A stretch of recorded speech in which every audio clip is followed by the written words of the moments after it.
আজকে আমরা আলোচনা করব ইন্টিগ্রেশন নিয়ে। তো প্রথমে আমরা জেনে নিচ্ছি যে ইন্টিগ্রেশনটা কি। সহজ ভাষায় বলতে যাই তাহলে ইন্টিগ্রেশনটা হচ্ছে একটা ইনভার্স প্রসেস অফ ডিফারেন্সিয়েশন। এখন যদি বলা হয় যে ডিফারেন্সিয়েশন কি, যদি আমরা সহজ ভাষায় বলি সেটা হচ্ছে যে where we reduce the functions into part. Differentiation হচ্ছে কোনো একটা ফাংশনকে জাস্ট ভেঙে ভেঙে রিডিউস করবে, আর ইন্টিগ্রেশন হচ্ছে ইনভার্স প্রসেস, মানে ওই স্লাইসগুলো বা ওই পার্টগুলোকে সামেশন করে হোল বডি বা হোল এরিয়াটা হচ্ছে তৈরি করবে। এটা হচ্ছে আমাদের ইন্টিগ্রেশন আর ডিফারেন্সিয়েশনের মধ্যে যে কাজগুলো হয় সেটা। তো যদি আরেকটা দেখি, আরেকটা definition, the integration is the process of finding the antiderivative of a function. এটাও হচ্ছে প্রথম ডেফিনেশনের মতোই, এবং আমরা যতই ডেফিনেশন বা যাই দেখি না কেন, মূলত প্রসেসটা হচ্ছে ইন্টিগ্রেশনটা হবে ডিফারেন্সিয়েশনের ইনভার্স বা অ্যান্টিডেরিভেটিভ অফ এ ফাংশন।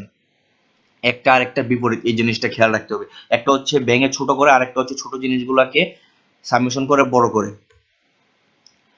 এখানে বলা আছে it is a similar way to add the slices to make it whole, যেটা আমরা বলেছি যে সম্পূর্ণটা বডি বা হচ্ছে যে এরিয়া তৈরি করে। This method is use to find the summation under a vast scale. বলা আছে the integration is use to find the volume, area and the central values of many things. So এই সকল volume, area এবং central value নির্ণয় বা বের করতে আমাদের ইন্টিগ্রেশনটা লাগে। এখন আমরা ইন্টিগ্রেশনের টাইপস সম্পর্কে জানবো। নরমালি হচ্ছে ইন্টিগ্রালটা টু টাইপ হয়ে থাকে। তো প্রথমটা যদি আমরা দেখি সেটা হচ্ছে ডেফিনিট ইন্টিগ্রাল। তো এটা ডেফিনেশন যদি আমরা দেখি সেটা হচ্ছে an integral that contains the upper and the lower limits, then it is a definite integral.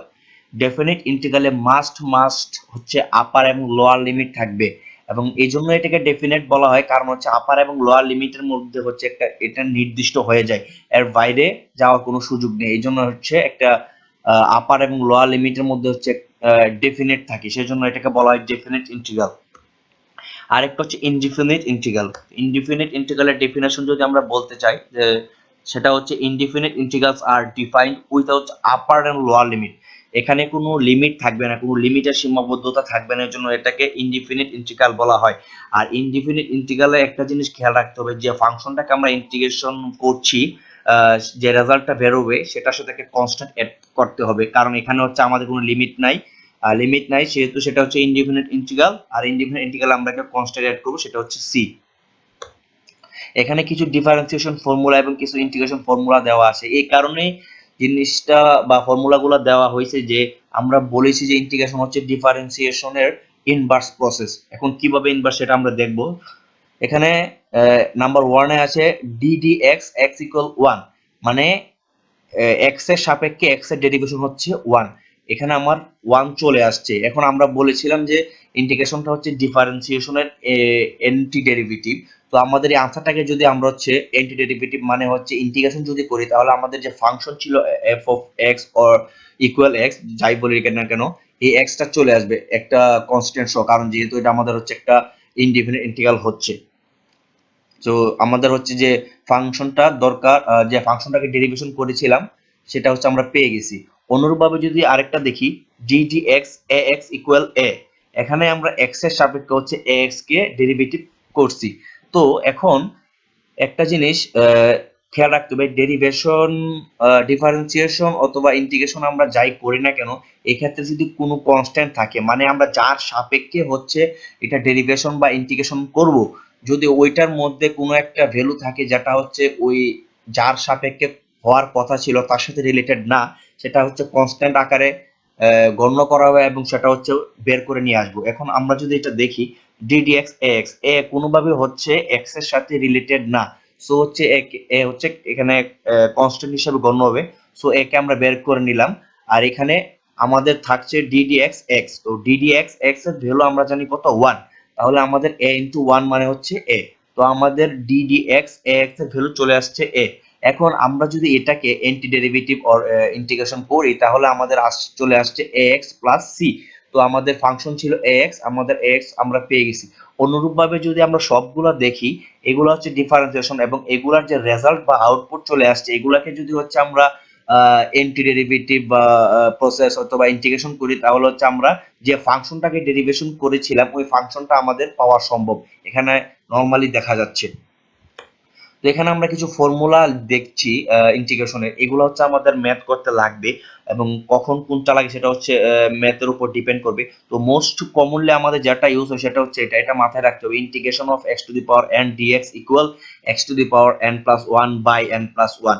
আমি বারবার বলছি এখানে সি দেওয়া হয়েছে কারণ এটা ইনডিফিনিট ইন্টিগ্রাল হিসেবে কাউন্ট করছি, যদি এখানে কোনো একটা লিমিট এখানে কোনো একটা লিমিট দেওয়া থাকতো তাহলে এখানে সি হতো না। এই জিনিসটা কিন্তু মাথায় রাখতে হবে এবং সি লিখতে হবে ইনডিফিনিটে সবাই। তো আমাদের এই সূত্রগুলো সবার মেমোরাইজ রাখতে হবে, এগুলা লাগবে, ম্যাথ করতে লাগবে, সবগুলো সূত্রই রাখতে হবে। তো এখন হচ্ছে আমরা ম্যাথে চলে যাব।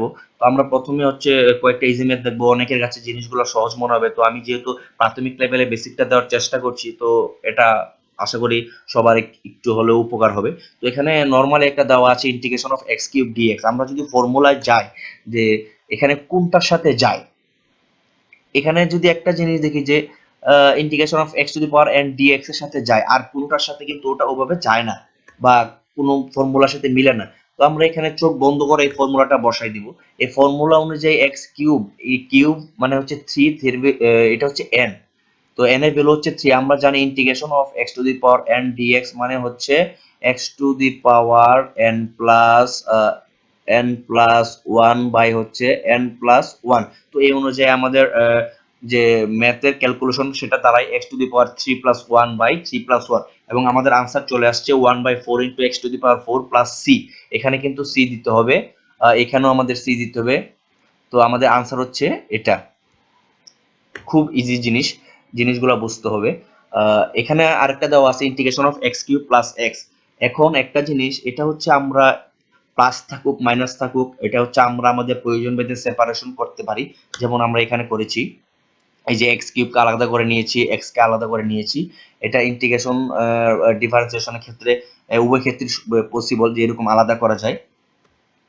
তো এখন এটা আমরা কিভাবে করেছি, এটাও হচ্ছে আমরা integration of x to the power n dx এর ফর্মুলা আমরা ফেলেছি।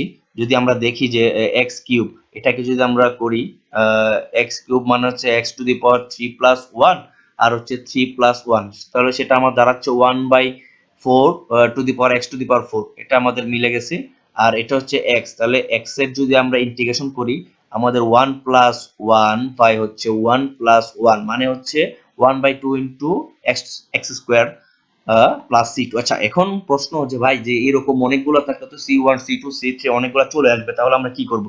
তো এটার জন্য আমরা পরের লাইনে দেখাচ্ছি যে c one c two c three এভাবে যাই আসুক না কেন, আমরা যদি আনসারের আগ পর্যন্ত না লিখে যদি আনসারের শেষে ডিরেক্ট সি লিখে দিয়ে এত ঝামেলা না করে তাও চলবে। তো আমরা এতগুলো কনস্ট্যান্টের বদলে ডিরেক্ট সি লিখে দিয়েছি। এখানে হচ্ছে নাম্বার থ্রি একটা ম্যাথ, সেটা হচ্ছে করে দেওয়া আছে integration of dx by nine. তো এখানে ওয়ান বাই নাইন হচ্ছে এক্স এর সাথে কোনোভাবে রিলেটেড না, সো এটা হচ্ছে আমাদের কনস্ট্যান্ট আকারে হচ্ছে প্রকাশ হবে। তো ওয়ান বাই নাইন আমরা আমাদের বাইরে চলে আসছে ইন্টিগ্রেশন অফ ডিএক্স। তো এখন আমরা ক্যালকুলেশনে না যাই, আমরা যদি এটা ভাবি যে এখানে ইন্টিগ্রেশন, এটা তো হচ্ছে অ্যান্টি ডেরিভেটিভ আর এটা হচ্ছে ডেরিভেটিভের ডি, সো হচ্ছে যে এখানে একে অপরের সাথে যদি বাদ যায় তাহলে আমাদের থাকতেছে এক্স, নরমালি চলে আসছে এক্স বাই নাইন। আর এমনিতেও ইন্টিগ্রেশন অফ ডিএক্স এর ভ্যালু আমাদের এখানে এক্স চলে আসবে, আর আমাদের আনসার চলে আসছে one by nine x plus c. Number four, integration of three root x dx দেওয়া আছে, তো এটাকে আমরা লিখতে পারি integration of x to the power one by three dx. তো এটাও আমাদের হচ্ছে integration of x to the power n dx এর ফর্মুলা অনুযায়ী জাস্ট আমরা বসাই দিছি, আমাদের ক্যালকুলেশন করার পর আমাদের আনসার চলে আসছে three by four into x to the power four by three plus c. Another one is integration of x to the power y cube minus 8 by y minus 2 dy। তো একটা জিনিস খেয়াল রাখতে হবে, এরকম ভগ্নাংশ এখানে হয়তো সিম্পলি দেওয়া আছে, আরো অনেক জটিল থাকতে পারে বা ত্রিকোণমিতি অনেক ক্যালকুলেশন থাকতে পারে।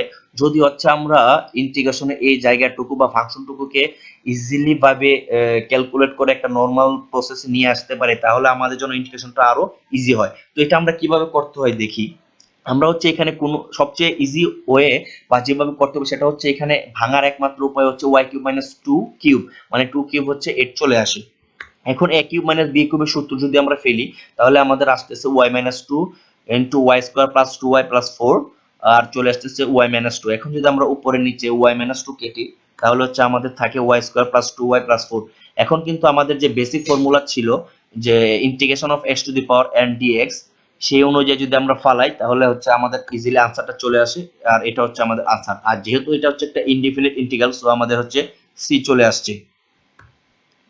Number 6, integration of 1 plus 1 by 3 x square minus 1 by 2 root x dx। এটাও জাস্ট হচ্ছে আমরা আমাদের সুবিধা মতো সেপারেশন করে আমাদের integration of x two the power n dx ফর্মুলায় পড়ে তো আমরা দেখি এটা কিভাবে হয়েছে। তো এরকম আমরা প্রথমে আমাদের সুবিধার জন্য সেপারেশন করে নিছি, তারপর হচ্ছে 1 dx এর জন্য আমরা লিখছি x, তারপর পরবর্তী জিনিসগুলো আমরা দেখি। এই যে এটাকে যদি ইন্টিগ্রেশন করি তাহলে আমাদের এটা চলে আসতেছে যে 1/9x কিউব আর এটা চলে আসতেছে রুট এক্স, আর যেহেতু ইনডিফিনিট ইন্টিগ্রাল সেহেতু আমাদের প্লাস সি চলে আসবে। আরেকটা হচ্ছে integration of 3/x to the power 2.5। 3 যেহেতু আমাদের কনস্ট্যান্ট বাইরে চলে আসলো এবং x two the power minus 2.5 আমরা এটা লিখতে পারি। এটা ক্যালকুলেশনের পর আমাদের আনসার চলে আসছে এটা। এটা হচ্ছে আমাদের আনসার। আর সি এর কারণ তো আমরা সবাই জানি। এটাকে সিম্পলিফাই করে এভাবে লেখা যায়। এটা হচ্ছে আমাদের আনসার। আচ্ছা, আরেকটা হচ্ছে যে integration of sin x by cos x square dx। তো এটা আমরা কিভাবে করব, দেখি আমরা কিভাবে করা যায়। তো এটাকে আমরা এইভাবে লিখতে পারি কিনা যে integration of 1 by cos x into sin x by cos x dx। তো এটাকে আমরা 1 বাই cos x জানি যে এটাকে sec x লেখা যায়, sin বাই cos x কে আমরা জানি এটাকে tan x লেখা যায়। তো এখন আমরা এটার ফর্মুলা ডিরেক্ট একটা ফর্মুলা জানি ইন্টিগ্রেশনে, যদি আমরা ফর্মুলাগুলো মেমোরাইজ করে থাকি মুখস্থ করে থাকি তাহলে জিনিসটা ইজিলি ধরতে পারবো। তো আমরা দেখি এটা সমান কি লেখা যায়। এটা সমান ডিরেক্টলি আমাদের আনসার চলে আসে sec x, কোনো ঝামেলা নাই। যদি এইভাবে আমরা হচ্ছে যে ফাংশনটাকে সিম্পলিফাই করে করে করে করে একটা আমাদের ইন্টিগ্রেশনের মেমোরাইজ করা একটা ফর্মুলাই বা একটা প্রসেসে নিয়ে আসতে পারি তাহলে আমাদের কিন্তু ডিরেক্ট আনসার চলে আসে। এই যে এটা হচ্ছে আমাদের answer sec x plus c। 4 লাইনে কিন্তু ম্যাথ শেষ। Number 8, 5 cos x minus sec square plus 8। আমরা আমাদের সুবিধা মতো হচ্ছে যে যেহেতু আলাদা সেপারেশন করা যায় তো হচ্ছে যে আমরা করে নিলাম। তো ইন্টিগ্রেশন অফ cos x এর ভ্যালু হচ্ছে sin x, integration of sec square এর ভ্যালু হচ্ছে tan x, আর এটাকে লেখা যায় x, আর সবশেষ হচ্ছে প্লাস c। তো এটা হচ্ছে আমাদের আনসার। আনসার শেষ। এটা হচ্ছে আমাদের আনসার। তারপর হচ্ছে number 9, integration of 1 by 1 minus cos 2x। এটাকে কি করা যায়? আমরা ত্রিকোণমিতি থেকে জানি যে 1 মাইনাস cos 2x কে 2 sin স্কয়ার x লেখা যায়, এটা আমরা সবাই জানি। এখান থেকে কি আমরা বলতে পারি না যে 1/2 হচ্ছে কনস্ট্যান্ট, কারণ 1/2 x সম্বলিত কোনো ফাংশনের সাথে রিলেটেড না, এই জন্য 1/2 কে হচ্ছে আমরা বের করে নিছি। তারপর হচ্ছে আমাদের integration of cosec square x, এটা সমান আমরা ডিরেক্ট হচ্ছে ইন্টিগ্রেশনের ফর্মুলা জানি মাইনাস cot x। এই জন্যই বলেছি ভাই যে আমাদের ইন্টিগ্রেশনের ফর্মুলাগুলা মুখস্থ রাখতে হবে, একদম মুখস্থ। এটাকে মাইনাস cot x লেখা যায় আর আমাদের ফাইনাল আনসার হচ্ছে এটা। Number 10, integration of root over 1 minus sin 2x। এটাকে আমরা কিভাবে করব দেখি। আচ্ছা, আমরা সবাই জানি কিনা যে sin square x plus cos square x equal 1, এটা তো আমাদের বেসিক ল, তাই না? এতে হচ্ছে যে ত্রিকোণমিতিতে আমরা এটা পড়ে আসছি। sin square x plus cos square x equal 1। তো 1 এর জায়গায় হচ্ছে আমরা sin স্কয়ার cos স্কয়ার লিখলাম। sin 2x এর জায়গায় এখন আমরা জানি যেটা যে 2 sin x cos x। তো এখানে আমরা direct a minus b whole square সূত্র ফেলে দিছি। আমি জিনিসটা ভেঙে বলি, এখানে a স্কয়ার আছে b স্কয়ার আছে, আমার কি 2ab দরকার না? তো 2ab দরকার জন্য আমার কি দরকার যে নরমালি যদি চিন্তা করি 2 sin x আর হচ্ছে 2 cos x আমার দরকার। তো এখানে শুধু sin 2x দেওয়া আছে, এটা আমরা কিভাবে লিখবো ভাই? ত্রিকোণমিতিতে আমরা জানি যে sin 2x মানে হচ্ছে 2 sin x cos x। তো আমরা ডাইরেক্টলি লিখে দিছি a minus b whole square মানে হচ্ছে sin x minus cos x whole square. তো এর পরবর্তী লাইনে আমরা দেখি স্কয়ার এবং বর্গমূল চিহ্ন হচ্ছে চলে যায়, তো আমাদের থাকছে হচ্ছে sin x minus cos x। তো হচ্ছে এখন আমরা সেপারেশন করে ডাইরেক্ট ইন্টিগ্রেশন করে দিছি। ইন্টিগ্রেশন অফ sin x মানে হচ্ছে minus cos x, integration of cos x হচ্ছে sin x, আর মাইনাসে মাইনাস চলে আসছে, আর যেহেতু লিমিট নাই সো হচ্ছে c চলে আসছে। নাম্বার 11, আমরা তো রুট ওভার ভিতরে sin 2x এরটা করেছি, এখন cos 2x এরটা করব। তো integration of root over 1 minus cos 2x, তো এটাকে কিভাবে করা যায় দেখি। তো এটাকে লেখা যায় 2 sin স্কয়ার x। এটা এটা আমরা হচ্ছে ত্রিকোণমিতির ফর্মুলা অনুসারে জানি। তো এখান থেকে রুট 2 তো যেহেতু x এর সাথে কোনোভাবে রিলেটেড না, তো সেহেতু হচ্ছে আমরা রুট 2 টাকে বের করে নিব। তারপর হচ্ছে sin x এর সমান আমরা জানি মাইনাস cos x, সো আমাদের হচ্ছে আনসার শেষ। এটা হচ্ছে আমাদের answer. Number 12, integration of 1 minus cos 2x by 1 plus cos 2x dx দেওয়া আছে। এখন আমরা দেখব 1 মাইনাস cos 2x আমরা ত্রিকোণমিতির ফর্মুলা অনুসারে জানি 2 sin স্কয়ার x লেখা যায়, এই যে 2 sin স্কয়ার x লেখা যায়। আর 1 প্লাস cos 2x সমান আমরা 2 cos স্কয়ার x লেখা যায়। এই জিনিসটা খেয়াল রাখতে হবে, যখন 1 মাইনাস তখন হচ্ছে sin, আর যখন হচ্ছে 1 প্লাস তখন হচ্ছে cos। তো এটাকে হচ্ছে আমরা sin square x by cos square x লিখতে পারি কিনা, কারণ উপরে নিচে হচ্ছে 2 2 আমাদের কাটা যায়, তো sin square x cos square লিখা যায়। এখন আমরা কি জানি sin বাই cos মানে আমরা কি জানি, sin x by cos x সমান আমরা tan x লিখতে পারি না। তো এর নিচের লাইনে এটাই করা হয়েছে যে tan স্কয়ার। এখন আমরা direct integration of tan square এর রো জানি না, সো আমরা হচ্ছে tan স্কয়ার এবং sec স্কয়ার যে রিলেশনটা আছে ওইখান থেকে আমরা হচ্ছে sec স্কয়ার রিলেটেড ভ্যালুটা নিয়ে নিব, কারণ আমাদের ইন্টিগ্রেশন অফ sec স্কয়ারের ডাইরেক্ট ভ্যালু কিন্তু আমাদের ফর্মুলায় পড়ে যায়, কিন্তু ইন্টিগ্রেশন অফ tan স্কয়ারের ডাইরেক্ট ফর্মুলা আমাদের নাই। সো আমাদের ইন্টিগ্রেশন অফ sec স্কয়ারের ফর্মুলা অনুসারে হচ্ছে tan x, আর ইন্টিগ্রেশন অফ 1 dx হচ্ছে আমাদের x, আর যেহেতু independent so plus c. Number 13, integration of sin x plus cos x by root over 1 plus sin 2x dx। এটাকে কি করা যায়, sin x cos x কে আমরা কোনো চেঞ্জ করি নাই, ঠিক আছে। তো 1 প্লাস sin 2x এ যদি চিন্তা করি, 1 বাই হচ্ছে 1 এর জায়গায় আমরা লিখেছি sin square x cos square x, যেহেতু আমরা ত্রিকোণমিতির ফর্মুলা অনুসারে জানি। আর sin 2x কে আমরা লিখতে পারি 2 sin x cos x, এটাও আমরা জানি। তো এখানে যদি লক্ষ্য করি যে a প্লাস বি হোল স্কয়ারের ফর্মুলা অ্যাপ্লাই করে, যে এটা যদি a হয় এটা যদি b হয় 2ab, তাহলে a plus b whole square. এখন পরবর্তী লাইনে আমরা স্কয়ার আর বর্গমূল চিহ্ন কিন্তু বাদ দিতে পারি, এই যে বাদ দিলাম, তাহলে উপরে নিচে হচ্ছে সেম, আমরা হরলব কেটে দিলাম, তাহলে আমাদের আনসার দাঁড়াচ্ছে ইন্টিগ্রেশন অফ 1 dx, এবং আমাদের ফাইনালি আনসার হচ্ছে x, আর ইনডিফিনিট হওয়ার জন্য প্লাস c।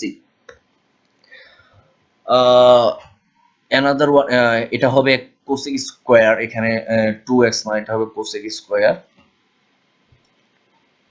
তো এটা হচ্ছে number 14, sec square x plus into cosec square x dx দেওয়া আছে।